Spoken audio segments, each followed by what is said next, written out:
everybody, and welcome to Table Takes. Today is April 21st. Wait, yeah, January, February, March, April. Yeah, April 23rd. Sorry, I keep forgetting time nowadays because it's mostly, well, I mean, I got to go outside a little bit and enjoy the sunshine while it lasted. What about you, Derek? Are you getting settled in now? How long have you been like moving into your house?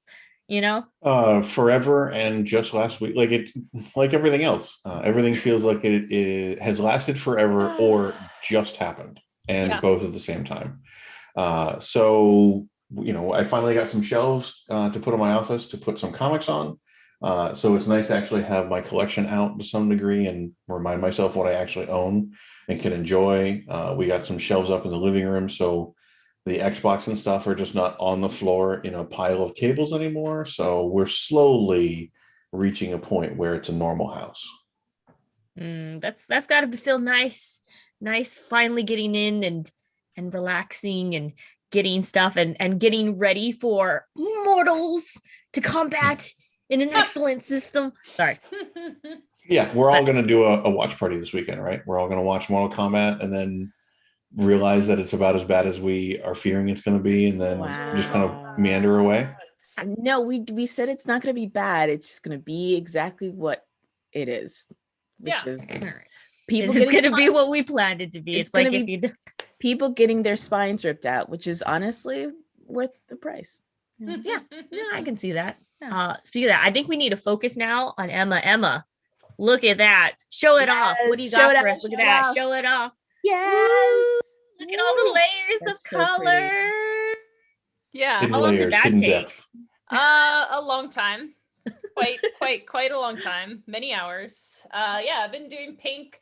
It was funny. I looked at my photo, like Google Photos, whatever, shows memories from past years. I'm like, wow, this is the exact same day exactly 5 years ago when I first went pink and then never went back. So it's been exactly 5 years that I've had pink hair pretty much nonstop.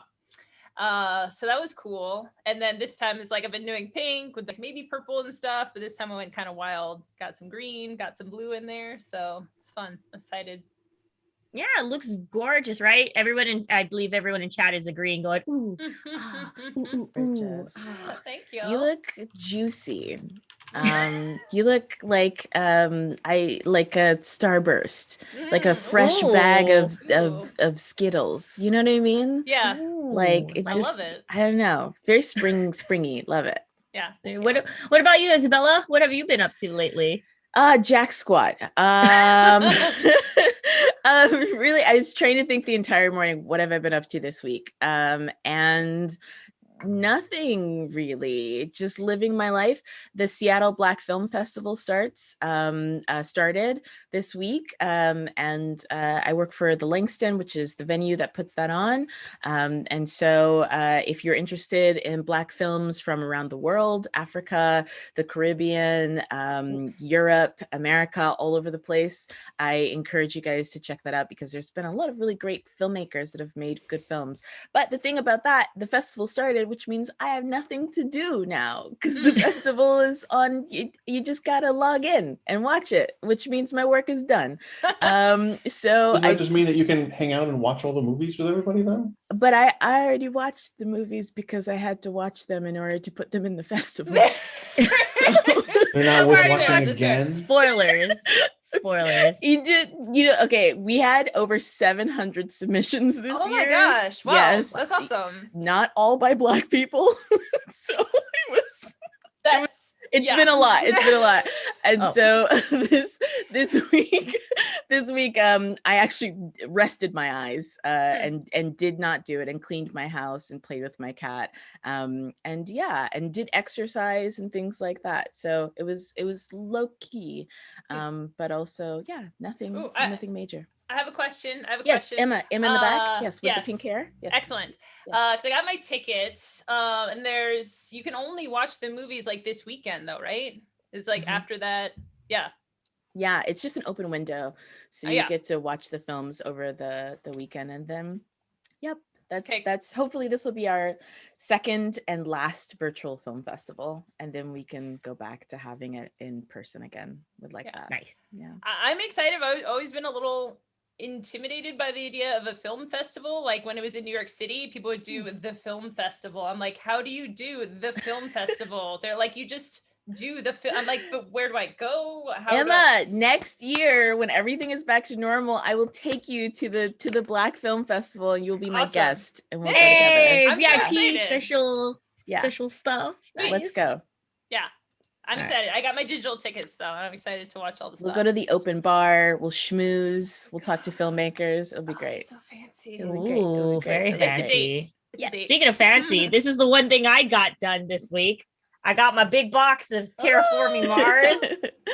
I'm very happy. It's the special edition. It has special tiles. I would show you right now, but it's very big and organization, and the tiles are very high class. That's all I've been doing this week. Is like, look, I got my big box, my big box. But yeah, no, there's just a lot of stuff to look forward to. Also, if you're like, like again, hey, the Black film authors or a film is going on, so go ahead and check that out. But also, hey, do you guys remember like a month ago, we did our Gen Con Spring Showcase, and one of them that I ended up actually interviewing Steamforged for was Monster Hunter World. So basically that Kickstarter just launched yesterday, and you want to know what's crazy? It is currently just a few, I want to say a little bit below. It's at $2.99 $1 million. So 2.99, it's just a tick under $3 million raised total so far. So if you're like a big Monster Hunter World fan, like I'm going to tell you, like just talking to Steamforged, they were really hyped, very excited about it. And if you want more details, hey, guess what? We're going to go ahead and put a link to our YouTube channel right here with the exclusive launch and telling you all about the secrets and what the dealio is behind it. Like I can explain it, but I feel like you guys should watch the video more. I'm just saying I'm hyped. It looks big, like really big. All the monsters are super detailed. Also, if you wanted to get a game that like that is a big box that you could potentially turn into an improv weapon, this looks like a very improv weapon-able Kickstarter to get into. So go ahead and check that out. Emma, there's also more teases going on. Very magical teases, right? Yeah. Well, so everything moves again so fast and yet not at all, because there was a tease 3 days ago. Wizards of the Coast posted a tweet for the Secret Lair drop, and they had a bookcase and they had all these clues of all the stuff that's in there. So we have that tweet and you can look at it, it's like, oh, what are all the things? But then they actually just announced all of the things on the Secret Lair drop. So you have, if you want the clue, if you don't want the spoilers, go look at the tweet and the picture and try and guess what's in there. And then you can see if your guess is right, because we know now what this stuff is. If you don't want the spoiler for the product announcement, if you want the puzzle, if you want the joy of figuring it out, then so you have the joy of figuring it out, and then once you get frustrated, you're like, I don't know what this is. You can go straight to the website and have your answers validated or not validated. The spoiler was a little confusing. So it was basically 4 Magic the Gathering card backs in little glass cases and 4 bookshelves. So it was hard looking at it to say like, oh, is it 4 cards or 4 Secret Lair drops? I thought it was 4 cards, but it turns out it's actually 4 separate Secret Lair packages that they have just announced that are going to be coming out in August. So speculation first, people were thinking it could be Scroll Rack, or because of some of their scrolls, Aether Vial, Baleful Strix, Springleaf Drum. But everyone was completely off because, again, it was 4 sets and not 4 cards. First up, we have the Polygon article for the exclusive preview. This is the Strixhaven Secret Lair drop. These are some really cool alternate art versions of different cards. Fire Covenant, Fractured Identity, Fracturing Gust, All is Dust, Artifact Mutation, and Drown in the Lock. These aren't strictly Strixhaven cards. I mean, it's just in the Strixhaven style, because Drown in the Lock has been around for a little while. I know for sure. So new cards, new versions, pretty straightforward drop in as far as the Secret Lair drops go. It's not the wildest one we've seen. Next up, we have, I'm going to do the one that I'm most excited about, or the weirdest one last. We have another band poster one. So we had the metal for Kaldheim. They're very like metal looking art cards. So this is kind of like that, but band posters. So they're very colorful. They're very much breaking the standard rules of what a Magic the Gathering card usually looks like. Like it's got a border, it's got the text down here. They've used different fonts.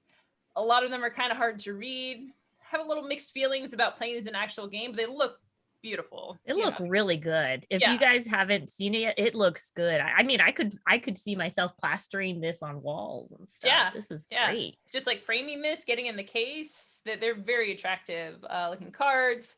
We have shock lands. So these are the lands that you pay 2 life if you want them to come in tap. They're dual colors. They're in packages for Bant, Jund, Esper, Grixis, Naya. So those are like the 3 color combinations, and you have the intersecting cards for each of those. So if you want some fun shocklands, those are in there, and I think those are usually pretty expensive too. So this is a way to inject more of those into the world, which is cool. And the 4th of these drops, the one that everyone thought was a meme, and then we found out it's actually something they're selling. Maybe because the meme was so popular. I don't know. These are, so we've had full art lands. We've had the unlands, like it's just a gorgeous mountain. These are the opposite. These are full text lands. So if you want basically the rules text of how a land functions in Magic the Gathering, here you go. Just all the things, like you can only play 1 land per turn, and the lands, the basic lands too, the lands come in untapped and you tap them for mana. It's interesting as a longtime Magic player to see these, because you kind of forget, it's like driving a car or being an artist or whatever, you forget how much you know, because Magic is a pretty complex game if you think about it. And whenever you play a land, you think of a land as the simplest card. Oh, it's got no text, I just put it down. But it's really the most complex card. It's just got so much stuff going on. And now you know. I don't know. These seem pretty trolly, honestly, because it's seriously like just 80 lines of text on a card. Not very attractive. It exists now if you want it. It's weird. I mean, and that's the one you're most excited about? I think it's the funniest. I think it's the funniest and trolliest one. Like when these come out, yeah. Oh, and Phil is my husband is getting these because he is a troll, and he's just gonna have these in the commander decks probably. So yeah, I just like the memes. You know, you're playing and you put this down, and someone's like, "What the hell is that?" And they're like, "Oh, that okay, yeah, sure." It's funny. It does look it. That is a big old, like, it kind of looks like something that somebody might accidentally would discard as a rule card, you know what I mean? Yeah, like a rule card, or like in the back of the pack where you have like a promo, like a go to our website, like an advertisement or something. But no, this is a land. It's a land community. I mean, it appeals to some people, you know. Yeah, more power to it. And then soon they're going to come out with more squirrel decks, so you never know with all of that. But on that note, to get excited about things, I'm mostly just excited about this thing that just Breaker just came out with an article of disability representation being done in tabletops right. A lot of times we have a lot of the things like trying to be more open and welcoming spaces for a lot of gamers, despite your skin color, your cultural background, and or now your disability. This is just some of the few examples. The article was written by Emma Shear, and who is AKA Wheels of Steer, or Diary of a Disabled Person. They basically just listed some of their like favorite ones to point out of people who are either in a wheelchair or some kind of disability, and how the representation of these people are done correctly. Like, for example, Horrified, the mayor's in a wheelchair.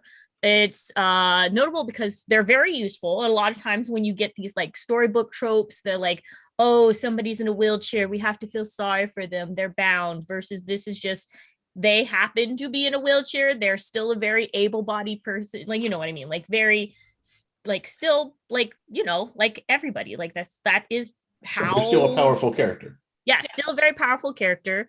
Another one, of course, is Cyberpunk in the older editions, all cyberware affecting, the newer Cyberpunk Red doesn't have the same kind of problems or hindrances that came with cyberware, where it would affect your humanity, the more cybernetics you would put on your body. Arkham Horror, the game, Rando Cho is a very useful ally that is also in a wheelchair, closely linked to his brother Nathaniel, that people can play and select. In Magic, the Doom Artisan has a prosthetic arm. Some people, question whether or not the prosthetic arm could be sculpted, but older sculptors, basically was just a cannon or something like that. It just is hold on. Did indeed a loose arm? Yeah, sorry. One of the sculptors for games were apparently people were like, you can't have a sculptor who has a prosthetic arm. There's no way they could have enough control to sculpt. And I guess a former sculptor for Games Workshop lost his arm to a cannon, and then went and sculpted more minis. So clearly it worked out. Yeah. So it's all good. I personally am really a fan of this, just accessibility, being able to have people to have representation in the games that they like and can be a part of. And I feel like this is something that should just be a no duh thing. People are disabled, but that doesn't make that this disability isn't their only character trait, is how I like to focus on. Yeah. So, what are your feelings about that, Emma, Derek, Isabella, on those kind of notes? Well, it's great to have a collection of some of these things put together to show when it's done right, so that we're not always just harping on when things are bad or when mistakes are made. Or I think Cyberpunk is actually a really good example to include in this list, because it talks both about some of the uncomfortableness that Cyberpunk did in previous editions and how it was fixed or addressed in this edition, where instead of any cyberware that you add to your body dehumanizes you, affects your mental stability.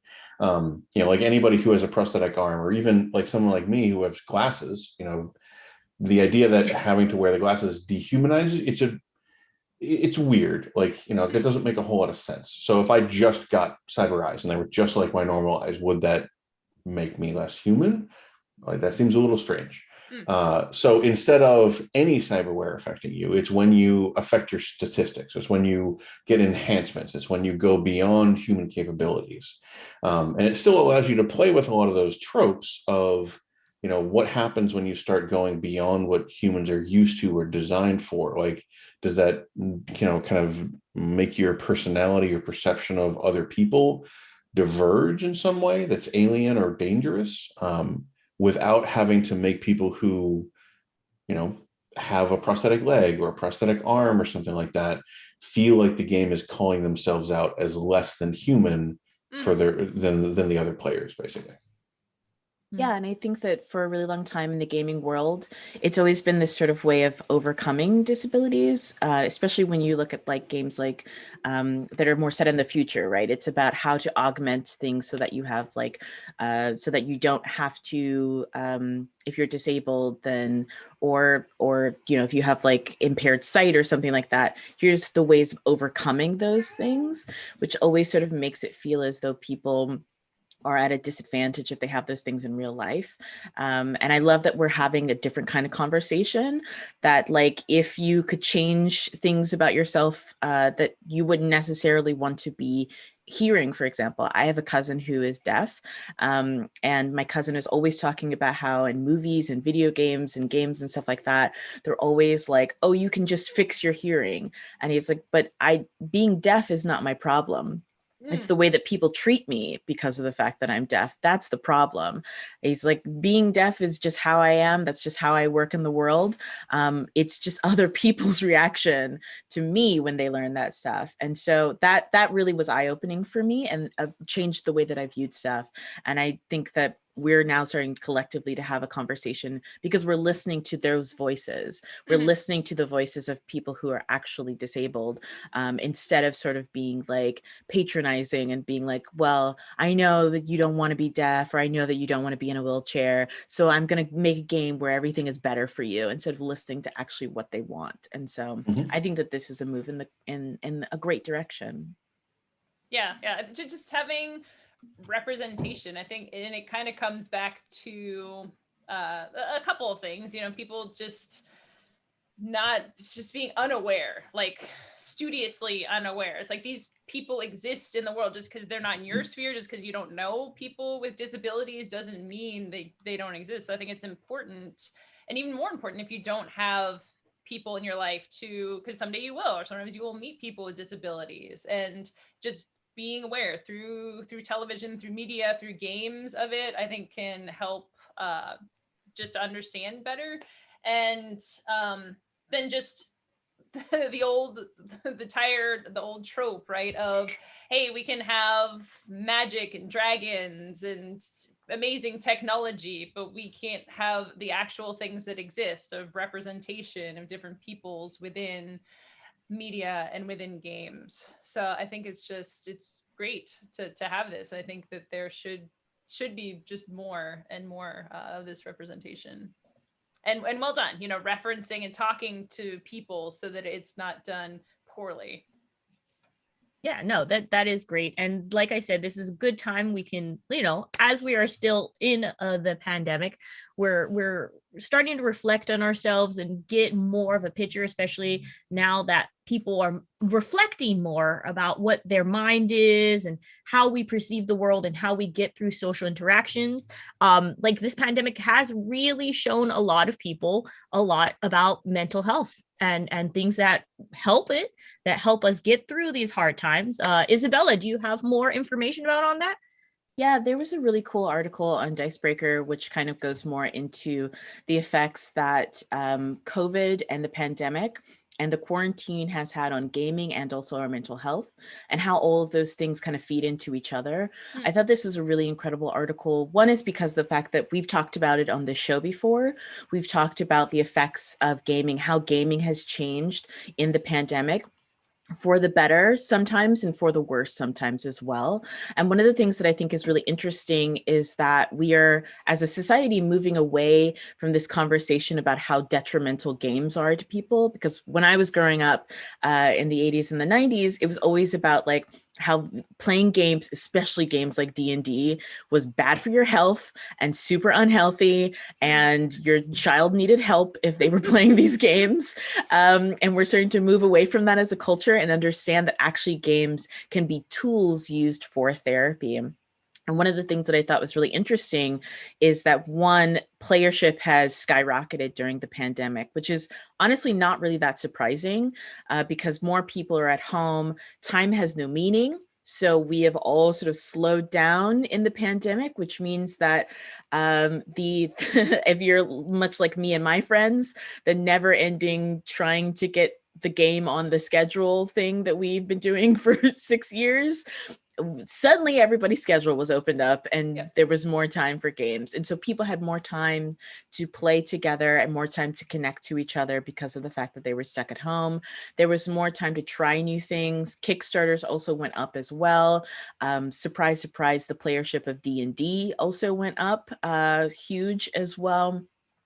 Card games also really skyrocketed, and people wanted to play more together with other people as a way of supplementing the in-person interactions that we would normally have. People use the online tools to play games, which is really not that surprising.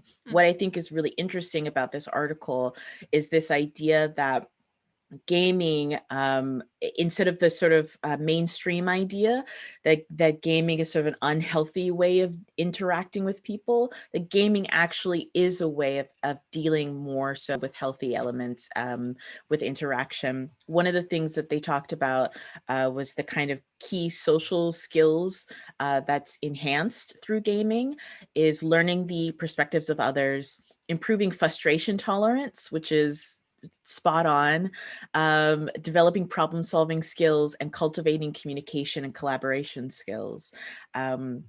Which is really, really important. And I've seen that firsthand. I've seen people who who have issues sort of dealing with frustration and problem solving under pressure and things like that, and using tabletop games as a way of dealing with those sorts of things, and also communication issues as well. If you don't know how to communicate with other people, games is a really great way of helping you to understand how to communicate better to your teammates, to your partners.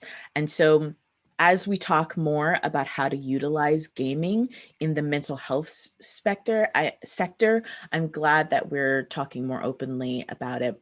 That being said, though, I'm also very interested to see now that people are getting vaccinated, which if you can get vaccinated, please get vaccinated. Yeah. Washington State, everybody over the age of 16, I believe, is now eligible to be vaccinated. Mm-hmm. I'm interested to see what this is going to be like post-pandemic. For me personally, I think that what's going to happen is that you're going to see more people who are going to stay as gamers, stay as players after the pandemic. I think that you're going to see probably more in-person things going on, different kinds of people coming in who started in the safety of their own home, the non-judgment zone of their own home, and maybe will translate to actually playing more in person as well. So then that'll be a great way of diversifying different kinds of audiences and voices and different things like that. But I'm very interested to see how this is going to translate now that we can finally see the light at the end of the pandemic tunnel. So yeah, it was great seeing this article because when the pandemic and the quarantine first started, we had done a series of articles. We'd done a series of videos about how to play online, how to remain connected with your friends. That covered a lot of these topics, and we invited some of the folks who were interviewed in the article. Games to Grow is in there. We've had them on in the past to talk about some of these things. So it's very nice. Just we had this conversation going into the quarantine about how all these tools can help in these aspects, and then now seeing us hopefully coming out the other side of that quarantine, and some articles looking back at what people did. And that matches up very, very well with what a lot of these folks were talking about when the whole thing started about how to get through this. So hopefully people take that to heart and continue playing games and continuing to use them to kind of connect with their friends, even when we can hang out with them in person.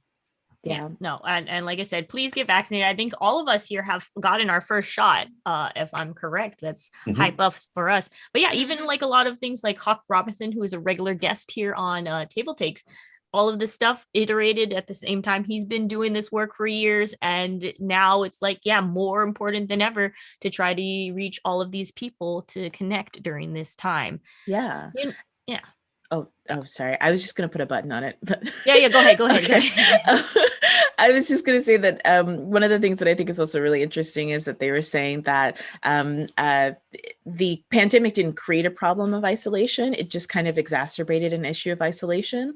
So one of the things is that, if you were dealing with mental health issues before the pandemic and the pandemic made it worse, that seeking mental health support is the most important facet of this, that playing games is not a replacement for mental health services. It's only kind of a supplement for those services. So, if you're dealing with mental health issues, it's important that you seek professional help and that you get, therapy. There's really great teletherapy going on. I did a little bit of that, of online therapy help as well. There's so many apps, but then using tabletop games in order to supplement the mental health care that you're already getting, I think is really one of the most important things. So yeah, get help if you need help. Oh, you know what? Shucks. I don't know what I'm going to do this weekend. Derek, do you have any idea what we could do this weekend? How about AwSHUX? So I think we talked about this in the beginning of the pandemic, but this weekend is another kind of online convention from the folks behind Shut Up and Sit Down. They have the Shut Up and Sit Down Expo, also known as AwSHUX, in Vancouver, usually every year. hold. They're kind of, in a vague, nebulous, Schrodinger's convention kind of situation going on. Yeah. So this weekend they have AwSHUX, because you can't go in person, but you can still go online. So this is very similar to what we had done with the Spring Showcase a couple weeks back, what we did with Gen Con Online last year. But AwSHUX, or the Shucks, or the Shove and Sit Down community, is just, a great group of people kind of united around these really great and thoughtful reviews that the folks make. So they have a whole weekend full of streaming content planned out. There's a bunch of events, including some that we'll go into in a minute, that Emma's going to be part of. And then they have a Discord for folks to coordinate and get together to play games online. A lot of the companies that are involved are running demos all weekend and stuff like that. So if you're looking to sample some games, you're looking to find some new people to play games with over the weekend, or if you want, like what I'm going to try to do, is an excuse to get some of your friends together and do something together online for an hour or two, then AwSHUX is today, and then Saturday, and then Sunday. The thing I'm personally most interested in is apparently tomorrow, I think 9 a.m. Pacific, Gale Force 9 is going to be on the stream to reveal details about Tyrants of the Underdark 2nd Edition. And I love that game. It's one of my favorite games of the past several who knows when it was published, past several years. I love it.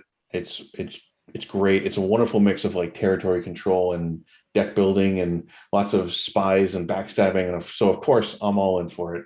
So I'm real curious what the 2nd edition will be. And I'm going to be checking that out. But Emma, what are you doing for it? Doing a couple of things. So tonight, if I have my time zones correctly, which they're in the UK, so it's confusing. Double check your lists. Tonight at 5 p.m. Pacific, I'll be doing a Wavelength live game. I did a stream with them last century, decade, I don't know. There was a time and place where I played Wits and Wagers on stream with them, and it was super fun. I got to play with Amari Keel and Archeon Plays Games, and I somehow won despite being terrible, because Wits and Wagers is a game that you can win despite knowing nothing. But this year I'm going to be doing Wavelength with some people, mystery people, don't know yet. And also going to be demoing Abandon All Artichokes over the weekend on Tabletopia, because it's on Tabletopia now. I'm going to be helping out Game Right with that. I'm still trying to figure out the scheduling. It's just kind of, they're like, pop in anytime and demo. So I'm in the Discord now, and I'll be there if people want to play. It's all pretty free form. You should definitely check out the Discord, because there's actually a bunch of people in there right now playing games, and you can kind of go in there. A bunch of the publishers have tables, have booths, right, where you can go and they'll show you the games. So yeah, and it's all free, that you can go in and hop in and do stuff. And they have a ton of super cool publishers and new games in there to check out as well. So definitely recommend just go hang out, like hop on a table or something. If there are people there looking for players, they have tables for that as well. So easy to discover some new games and get taught games, which is an awesome thing to do at a digital convention. Yes, much hype. So go ahead and look at that. Double check the times, because time zones are weird. And what is time anyways? You know what? I think we just all need to stare at the moon and dig down to our basic instincts and just like yell at it sometimes. I don't know. What do you feel like, Isabella? Do you feel like, that you are like a beast sometimes that just needs to stare at the moon? The thing is though, I can never hold it together when I feel your transitions coming. I can never hold it together, and I always feel so bad because everybody else has such a straight face and I'm over here cracking up. Yes, that was a great transition. Thank you. That was really beautiful. So as most of us, I think, are pretty aware, there's a really popular party game called Werewolf. I haven't been to a party in this past decade without someone trying to get me to play Werewolf. So they have recently adapted this game that turned into a VR game into now a movie, which kind of makes sense. As everybody knows, I am I was gonna make a really inappropriate joke. I'm a total enthusiast for werewolf anything. We need more werewolf media in our lives, and this is a horror comedy based on really the game. Do you know the game? Someone's a werewolf. Who? Don't know. Gotta figure it Probably out. you. It's probably me. Yeah, it's probably me. So it is a really fun game. It's a really fun party game. This kind of makes a lot of sense to me, to make a game, to make a movie that's based off of a game, which has a pretty straightforward kind of a premise to it. The trailer just dropped. I believe it was a couple of days ago, or maybe it was one day ago. I don't really remember what time is. And it looks like it's kind of a horror comedy. It's a quirky town in which, you know, there's all these different kind of Twin Peaks style characters in it. Yeah, Oh man, yeah. Twin Peaks. There's a lot of really awesome comedians that are also part of this. I mean, the whole cast is like great comedians. The casting of this looks really incredible. And it looks like it's, you know, if you're looking for a good horror comedy in order to kind of get through the end of the Pamela Anderson that we find ourselves in, I think this is a cute one. It's by IFC Films, which does a lot of really great genre movies, a lot of good horror movies as well. And it looks cute. I mean, yeah. The trailer looks adorable. I will 100% grant that, but I find it very funny that you're like, no, I find it very funny that you're like, I can totally see why they would make a movie out of this, because to me it's like, there's no, like, Are You a Werewolf doesn't have, like, there's not core story there. There's not oh boy. It's one of those things where, like, it's a game that simulates a classic tropey scene, and it's a ton of fun, but like a million movies or a million setups could have that scene. So actually tying it to the game seems a little weird, especially the VR game. I mean, I guess the VR game was more popular than I would have expected, or more prominent. This is going off of an earlier conversation that the chat did not hear, but some movies have no purpose other than to be fun. Okay, Derek, this movie, it's about a bunch of silly people and they're being hunted down by werewolves, and that's it. That's all. I mean, to me, it's like how we like seeing giant monsters punch each other in the face. I don't need story. I just need to see giant monsters punching each other in the face. That's a whole other problem. It's just like, to me, the question is like, what is, you know, the scenario of, there's a group of people who are in a constrained space that have a traitor in their midst, and they need to root out that traitor. Like, that premise is not unique to Are You a Werewolf? Like, the game was made because that's a very fun, awesome trope that shows up everywhere. And it was great to have a game that simulates it.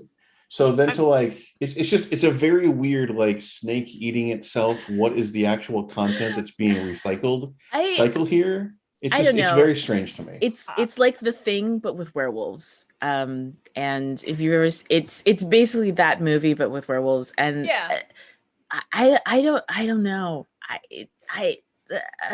What are you gonna say, Emma? People just like Shaun of the Dead versus Dawn of the Dead. You know, that's just the argument that we're laying here. All right. I guess I'm like, because I watched the trailer. It was great. It was very funny. Does Dicebreaker even know that it came? Like, where did they get the information that it came from the game? Well, like, we don't even know it's called Werewolves Within, I guess. Yeah, and the VR game was also called Werewolves Within. Okay. I'm pretty sure the filmmakers themselves say that it's inspired by that. Okay. I mean, I don't know. It looks silly and it looks goofy. Oh yeah, it looks like it'll be ton of fun. Yeah. I see your grumpy notes here. And I think that the story is itself a predicament. One of these days, you and I are going to watch this movie called Russian Ark. And have you heard of it, Derek? I have not. It is a beautiful movie that is shot completely in one shot, and it's like I think it's like nearly 3 hours long. It has no storyline whatsoever. Sure. It's one of these days I'm gonna sit down and we're gonna watch this film, and then I'm gonna need for you to write a 5-page paper afterwards. Sure. And I mean, we don't know. Challenge accepted. In the final movie, like we just saw the trailer, right? This movie's gonna be, I don't know, hour and a half, however long movies are these days. But there could be a whole like half-hour section where they just sit around and point at each other. Play werewolf. Yeah. You know, where they're just like, and they just play the game in the middle that'd of the be movie. Great. I love that. Just make it super meta. But like they're playing, it's real, you know, there is a werewolf in there, or maybe not. There could be a twist, could be M. Night Shyamalan up in here, but they're just going around and they're just like, you know, like it's you, and people are arguing, no, it's not me because of blah blah blah. You know, they could get more or less into it. We don't know yet. I guess we will find out. We'll see how thrilling that is.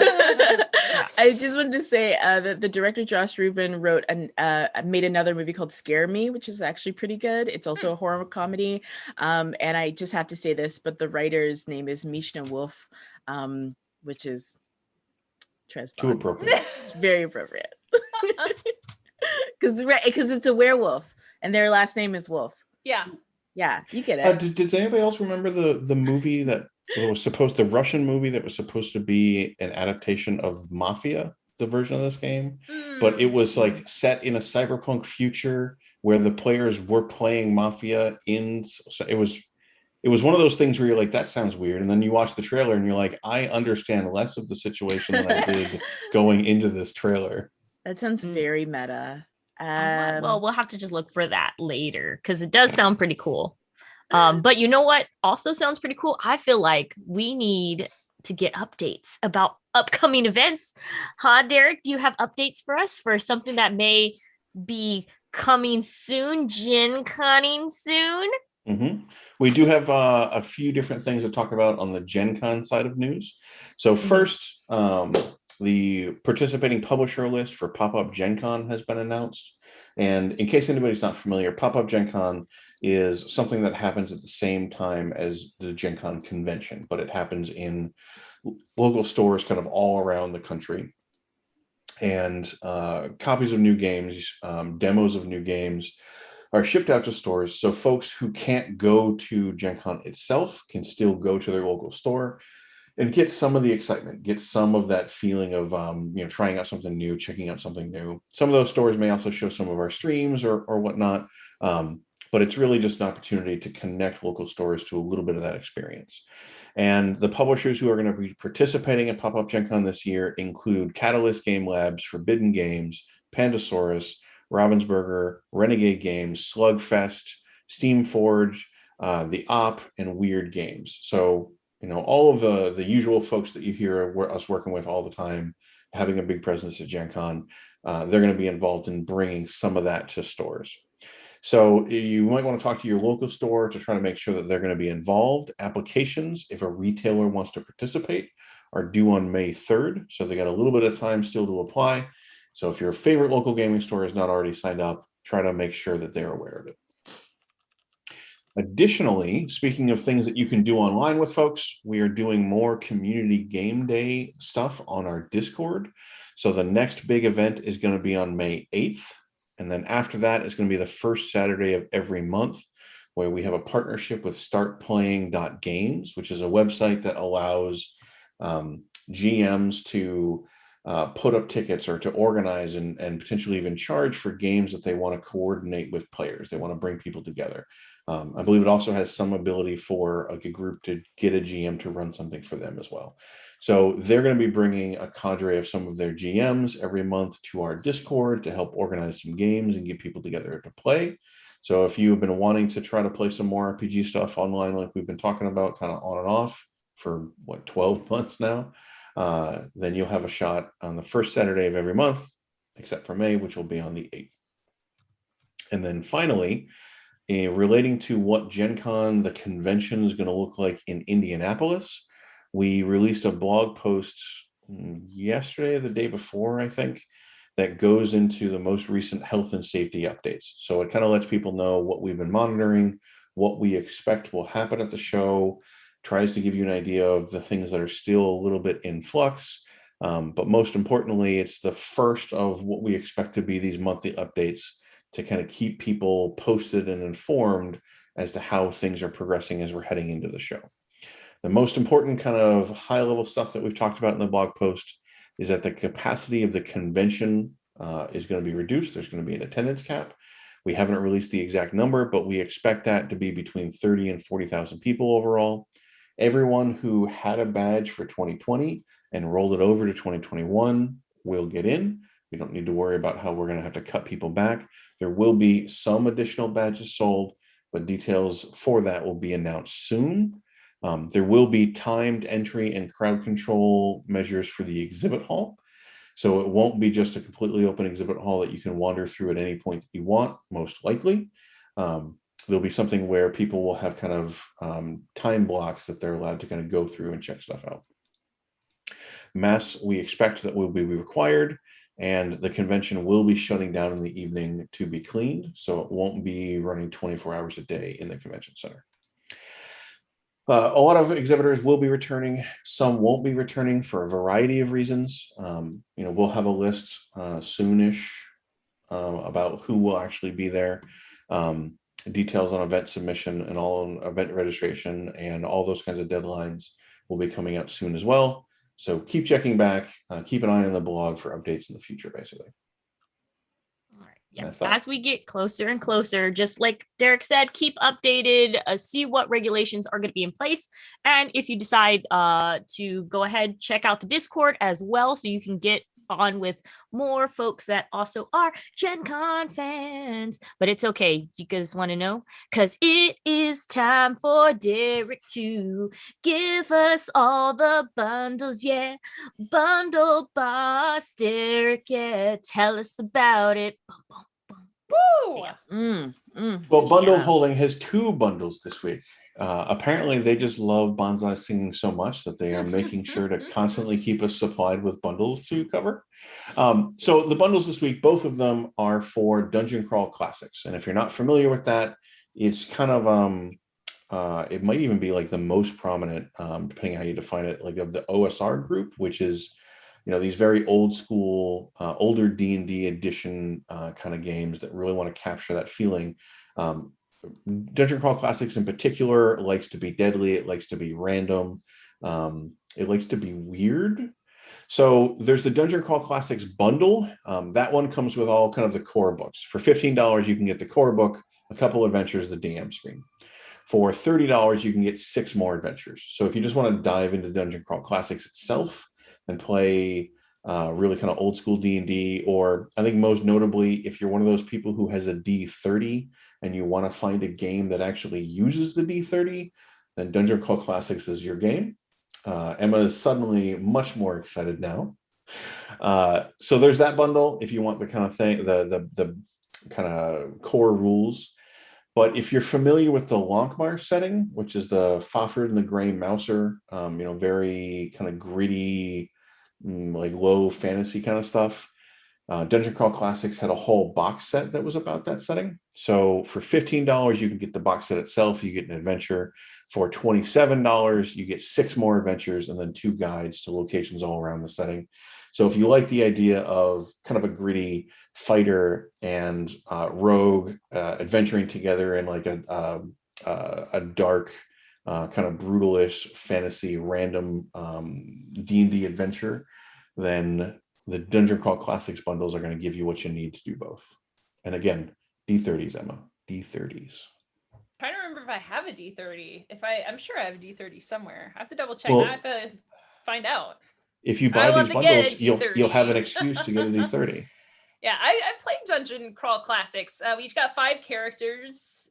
90% of them died. They're like level 0 characters. So like within the first 5 minutes, it's like you walk up to the door, there's like crystals on it. I'm like, I want to like poke at the crystal. It's like a laser comes out and melts your face. You are dead.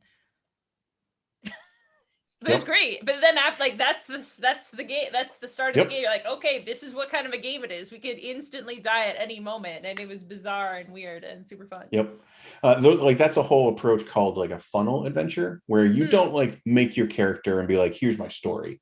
You make a bunch of idiots and you throw them in a meat grinder, Yeah. and you end up being forced to play whichever ones survive the meat grinder. Yeah. That's your character now. All right. So, Yeah. yeah. No. There you go. If you want to get those bundles, go ahead and check those out. But you want to know what else we're going to check out? Make way for the Kickstarter court. Isabella, let's start this Kickstarter court. Yeah, and it's just changed enough that we won't be hit with copyright. So I love that. A couple of months ago, or maybe a couple of weeks ago, or maybe even a couple of hours ago, we played a heart on the stream. I can't recall, and I was desperately trying to recall while Derek was talking when that was, but I can't remember. Does anybody remember real quick? It was at least a month ago. I was in the game with you. We played together. Does anybody remember the time? Nope. Cool. Okay. Never mind. Got it. Wait, what did Marcus say? March 5th. March 5th. March 5th. We totally knew that. That was like just a month ago. I'm so sorry. It was like 2 months ago. Like a month and a half. Okay. We're almost in May. It's almost May. Oh yeah, it is. What is that? Oh, it is. Is it May?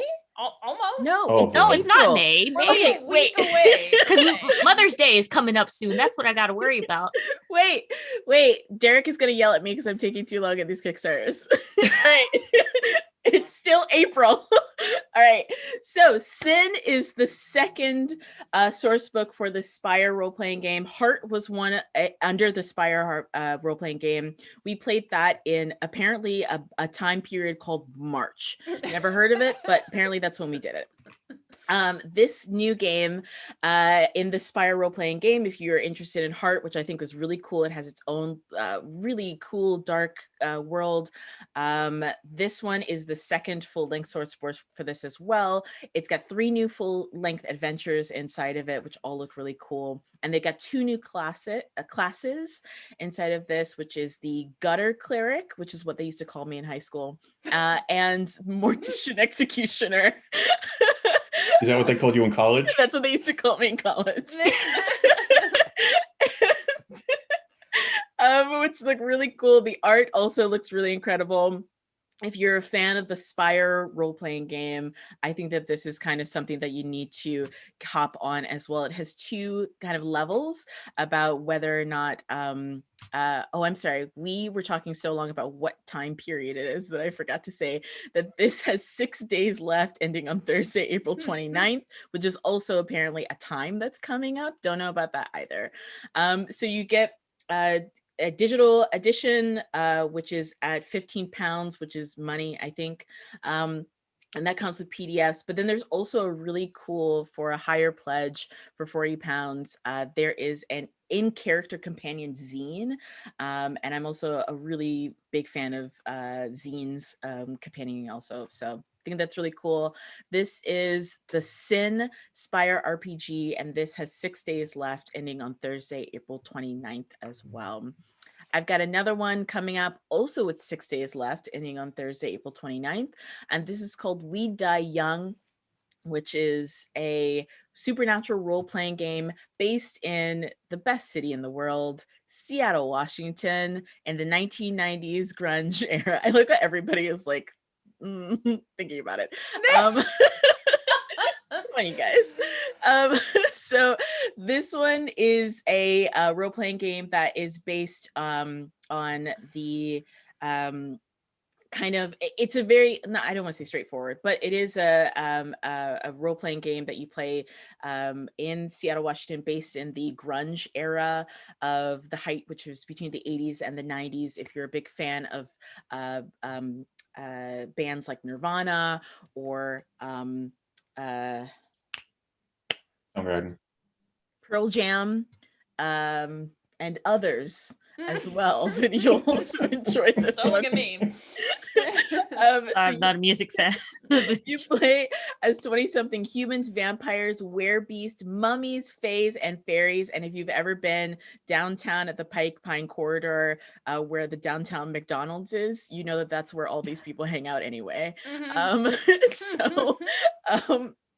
Everybody has their own unique classes and everything like that. It is a standalone book that you can buy. It's a spiritual successor to the 1980s bloat games, Dark Places and Demigorgons. But even though it is a standalone game, it's also fully compatible with Survive This Zombies, Dark Places and Demigorgons, Vigilante City, and Survive This Fantasy. So you can use it to integrate into that game as well.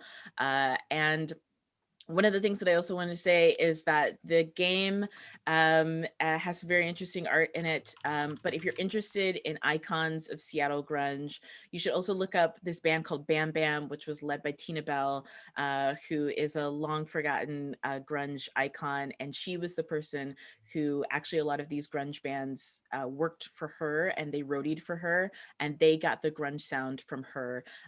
She's an African-American woman in Seattle, and she's the queen of grunge, and history has overlooked her. So I just want to take the time out to shout out her as well. So this one, 6 days left, We Die Young, ending on Thursday, April 29th. And I'm done. Sad dab. All right, with 7 days left, ending Friday, April 30th, we got Hippocrates, a strategic Euro game about the origins of medicine by Alana Orben, also known as Black Angel, with stunning artwork by Laura Benvo. I'm sorry, I'm really bad at names.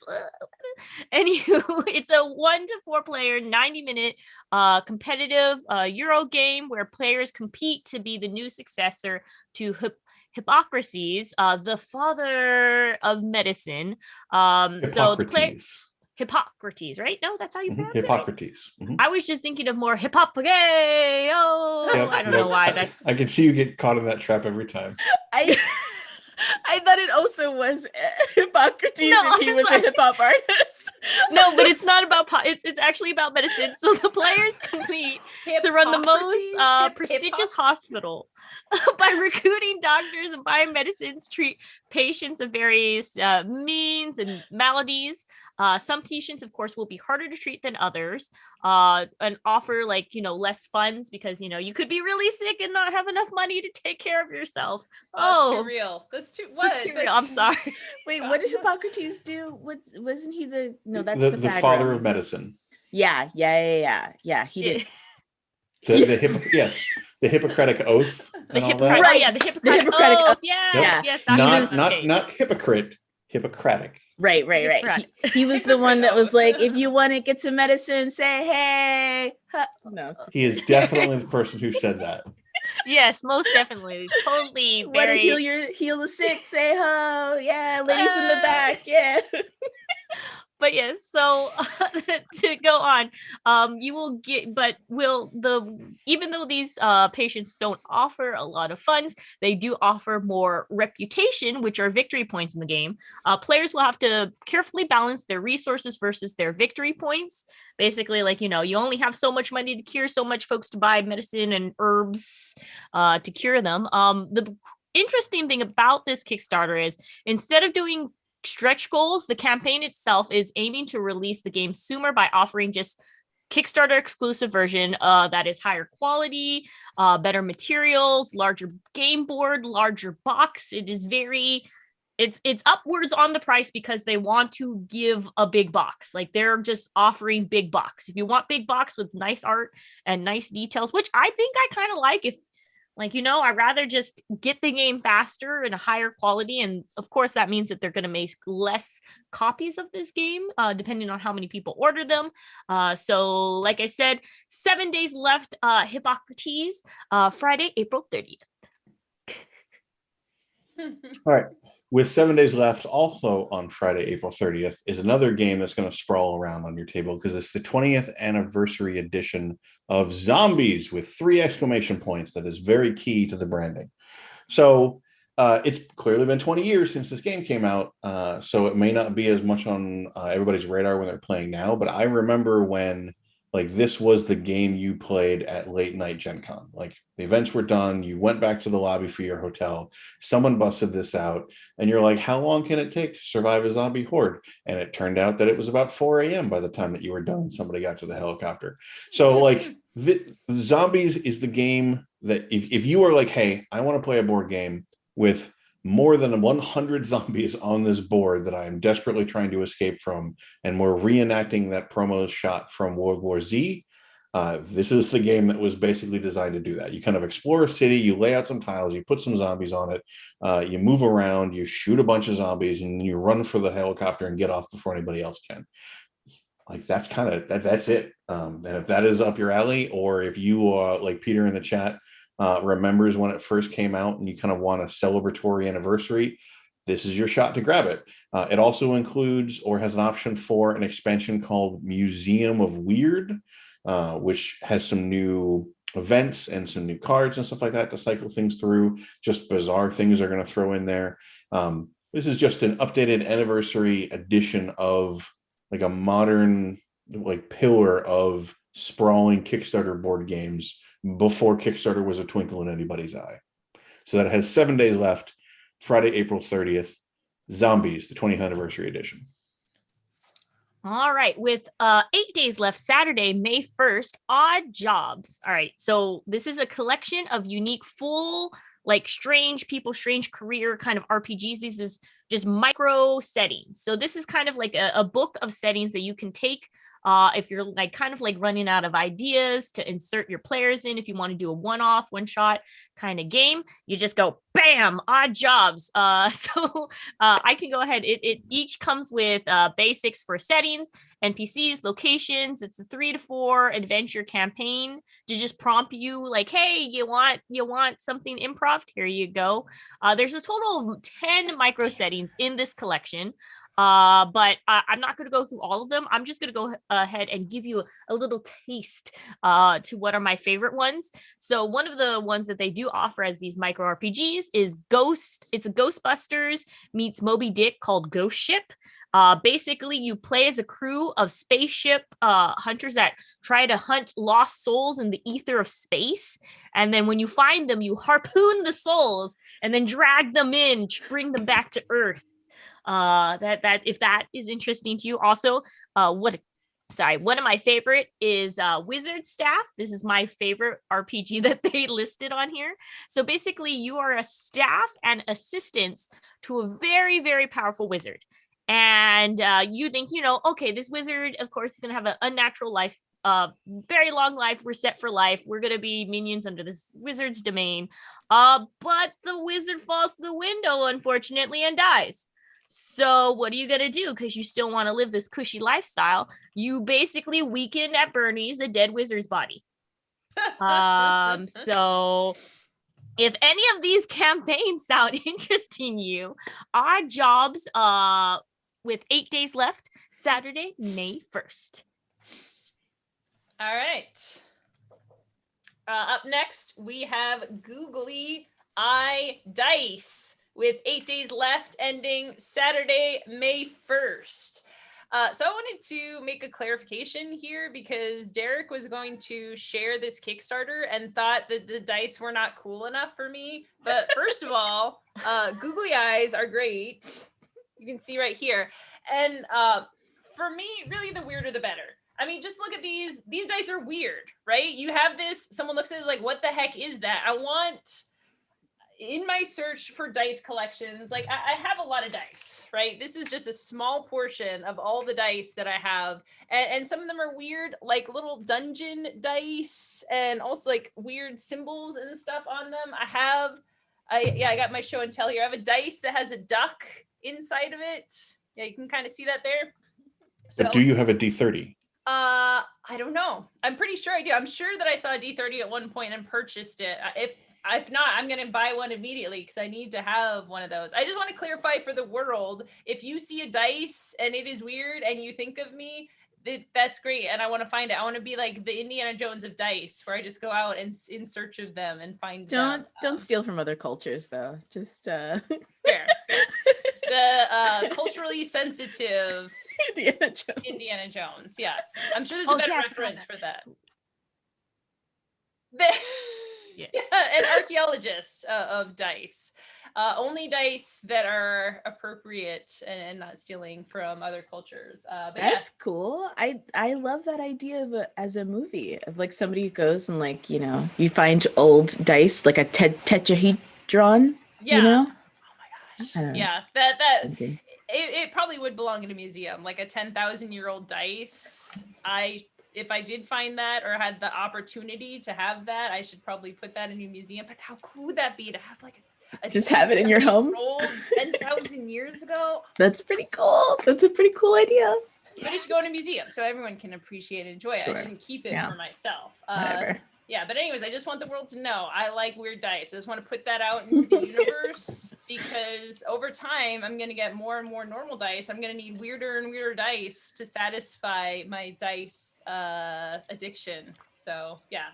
Anyways, that's more about my dice proclivities than these googly eye dice, but just look at the picture. I mean, it's a googly eye in a dice, and because they're googly eyes, they shake in the dice and move. And how great is that? It does remind me though, I have a bunch of preserved cow eyes. Don't ask me why. I just do. And it does remind me a lot of my the cow eyes that I have in a jar. Anyway, moving on. I just wanted to add that. Yeah, in chat there is, everyone always has the critique of like, I prefer, Derek says the same thing, I prefer dice that I can read over this, and I have many dice that have numbers on them that I can read, but I also have other dice that are just for show. So you need a bit of both. And I just bought the dice briefcase that's double-sided and fits like 200 dice, and it's got a glass face to it. I forget if we talked about this on stream. Ooh, You put that's all your dice in there and you like carry it around a convention or whatever. I'll show it off when I get it. It's gonna be great. Yeah, so it's Googly Eye Dice with 8 days left, ending Saturday, May 1st. And then last but not least, I have board game upgrades with 8 days left, ending Saturday, May 1st. This is components for board games. So upgrades for over 30 games, including Scythe, Wingspan, Caverna, Agricola, Lords of Waterdeep, and Cat Lady. Importantly, you can get some sweet tuna and milk and drumstick tokens for your Cat Lady game. I think upgrading your games is a great way to bring new life and joy to them. I know for Scythe, I've played with the polymer bits that are like the sculpted ones, and for Quacks of Quedlinburg, playing with the clear see-through pieces that you pull out of the bags, especially because there's so much shuffling in the bags with those pieces. Having the upgrades really improves quality.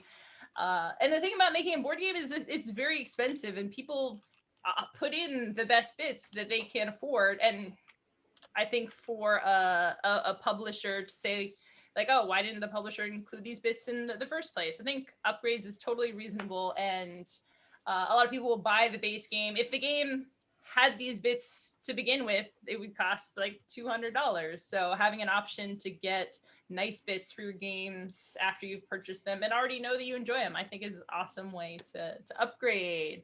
What's nice about this campaign is it has the add-ons thing that is in Kickstarter now. So you can go in there, and it's Kickstarter's not a store. We always have to be clear about that, but it's like almost like a market where you can pick and choose all the different bits. So whatever games you have, you don't have to get like a big set of them. You can choose specifically the ones you want for the games that you have.